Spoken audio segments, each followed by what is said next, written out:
Hey y'all, and welcome to the Hillbilly Chicken Ranch. As you can see, I'm a hot mess.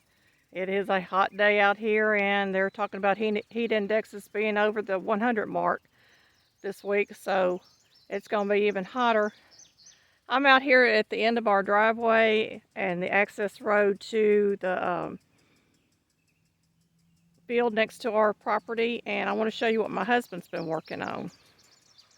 My husband has been bush hogging, or taking care of all this brush and wild blackberries that grow on the side of our hill because our chickens were laying in it, y'all.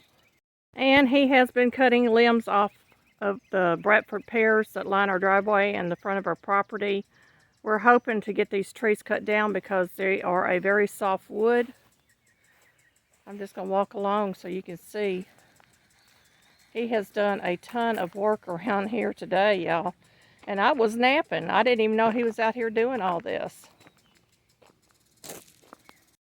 This is our sugar maple tree that's in the front yard that also has to come down because the roots are affecting the underpinning of our double wide mobile home. And he's done some trimming on it to get branches off of the house. And we have more of the Bradford pears. As you can see, he has done a ton of work.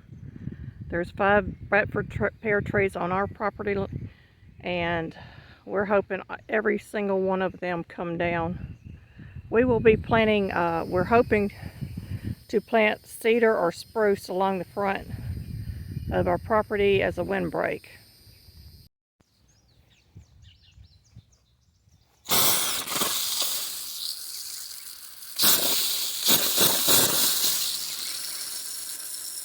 I know it's kind of hard to see, but I do have a rose bush planted here, and I want to make sure that it's getting good and watered.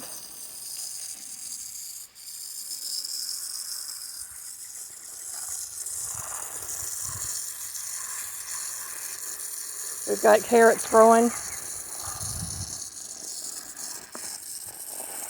I'm just topping these off. I've had the sprinkler on them, but this end doesn't get sprinkled like the other end does.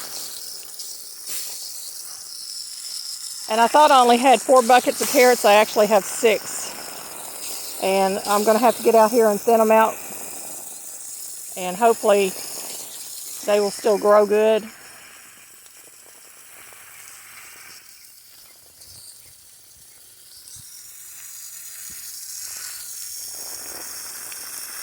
And that sign was made by a friend of mine, father and son team, and I bought it off them. They're very raceable on their stuff, and I really like it. My husband's still got to get out here and put some rebar in it to hold it down in the ground.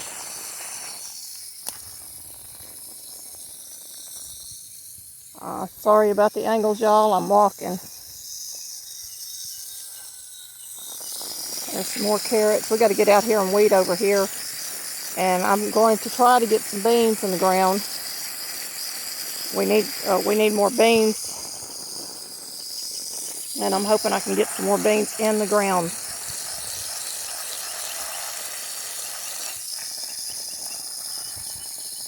Those up there look pretty wet. My miniature roses are blooming again, y'all. And the lamb's ear is starting to fill in. That is some ornamental parsley, that purple stuff. And it was here when we came here, and it has spread all over this flower bed. I'm over here to water. We bought 2 clearance hydrangeas, and we're not going to get them planted today, so I want to make sure I get them good and saturated because it's going to be very, very hot tomorrow. I'm going to walk down here to the other one, and I don't know what color it will be when it hits our soil, and I'm hoping that they will grow because I've had bad luck in the past with these, and they did not grow. They died on me, even though we came out and watered them every day and did everything we were supposed to do. Got another lily here getting ready to bloom. Starting to bud out and bloom. We've got more lilies getting ready to bloom here, and my daylilies back there are already blooming. And there's some more lilies here that are getting ready to bloom. And it looks like I got another lily down here getting ready to bloom.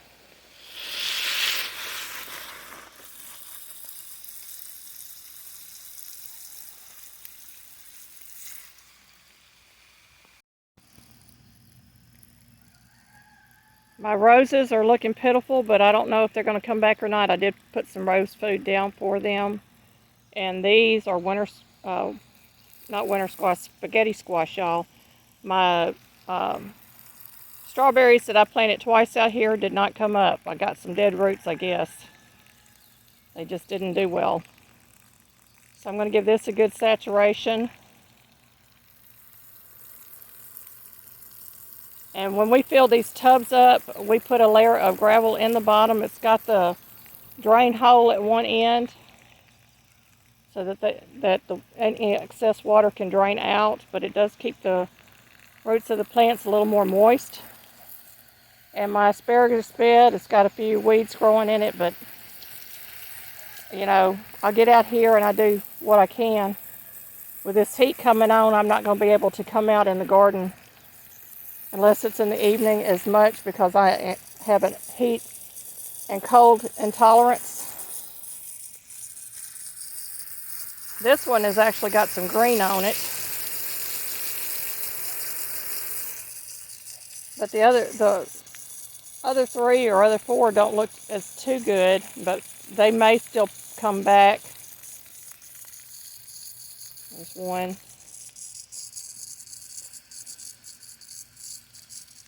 Two. Get that last one watered, give it some water.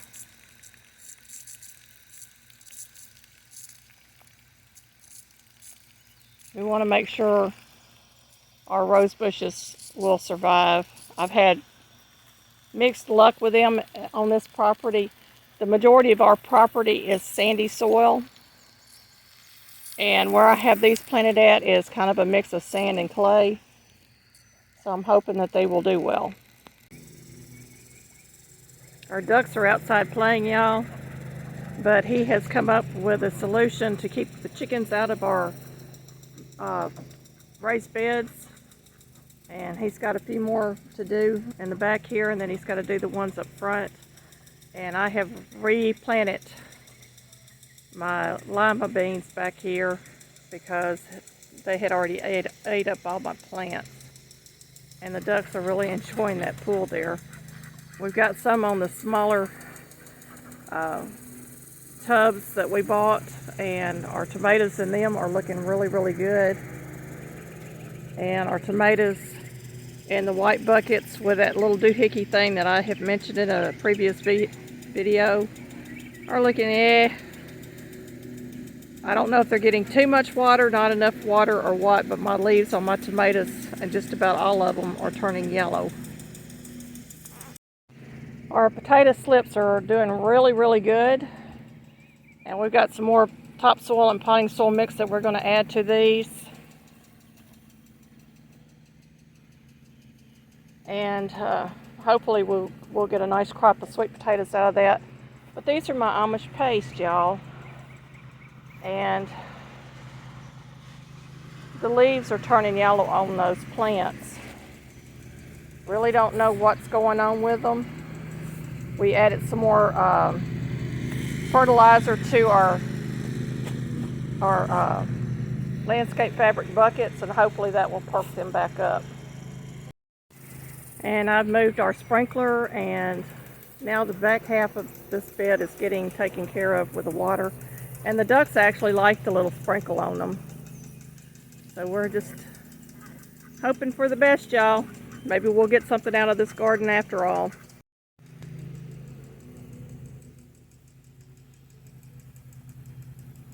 The birdhouse gourd is blooming, y'all. So we should start seeing little gourds forming here soon. They have pretty flowers on them. And we have a butternut squash starting to form down here. I totally missed that bloom, but we got several blooms down there getting ready to open up or form butternut squash. And our loofah is looking good, and we've got a couple of sunflowers in the middle of that growing